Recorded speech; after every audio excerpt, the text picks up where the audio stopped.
Ninth class जो chapter 1 है उसके आज एक्सरसाइज 1.1 के हम कुछ सवाल करेंगे। ये जो मैं मैथ समझा रही हूँ ये उन बच्चों के लिए जिनको मैथ बिल्कुल समझ में नहीं आता। और अगर आप मैं कुछ सवाल पहले कराऊंगी बुक के हिसाब से, नहीं जो आपको कॉन्सेप्ट पहले इजी लगेंगे मैं पहले वो कराऊंगी और उसके बाद में दूसरे सवाल कराऊंगी। सवाल सारे करेंगे लेकिन तरतीब आगे पीछे करके बुक से। अगर आप एक ऑर्गेनाइज तरतीब से काम करना चाहते हैं तो यूट्यूब पे बहुत सारे टीचर बहुत अच्छा काम कर रहे हैं। My favourite one is sir Waqas Nasir. बहुत अच्छा उन्होंने काम किया है, बहुत अच्छी वीडियोस बनाई हैं, तो आप वो देख सकते हैं। अगर आप एक ऑर्गेनाइज काम देखना चाहते हैं और चाहते हैं कि आपको हर सवाल तरतीब के साथ में ही पता चले, और लेकिन अगर और मैं टर्म भी ज़्यादा यूज़ नहीं करूँगी, मैं एक इजी वे में समझाने की कोशिश करूँगी। टर्म भी हम वापस पढ़ेंगे कि टर्म क्या क्या होती हैं, लेकिन पहले हम उसको आसान लफ्ज़ में समझेंगे फिर टर्म्स पढ़ेंगे। क्योंकि अगर जिन बच्चों को मैथ समझ में नहीं आता उनको मैं रेशनल इरेशनल के साथ टर्मिनेटिंग नॉन टर्मिनेटिंग रिकरिंग इतने टर्म्स बताऊंगी तो रश लग जाएगा उनके दिमाग में जो है वो इतनी टर्म्स का। तो हम पहले आसान वे से सवाल समझेंगे। जब आपको सवाल करने का कॉन्फिडेंस आ जाएगा कि ये मैं कर लेता हूँ मुझे आता है, उसके बाद में हम टर्म्स भी डिस्कस करेंगे।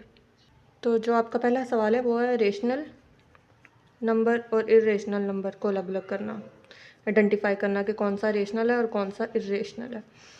तो मैं आपको आसान वर्ड में बता देती हूँ कि अगर आप किसी रकम को डिवाइड करते हैं या उसको कैलकुलेटर पे सॉल्व करते हैं और जो पॉइंट के बाद डिजिट है, या तो पॉइंट आता ही नहीं है और यहाँ फिर पॉइंट के बाद जो डिजिट है वो ख़त्म हो जाते हैं, 2 3 4 ख़त्म हो गए, तो ये रेशनल है।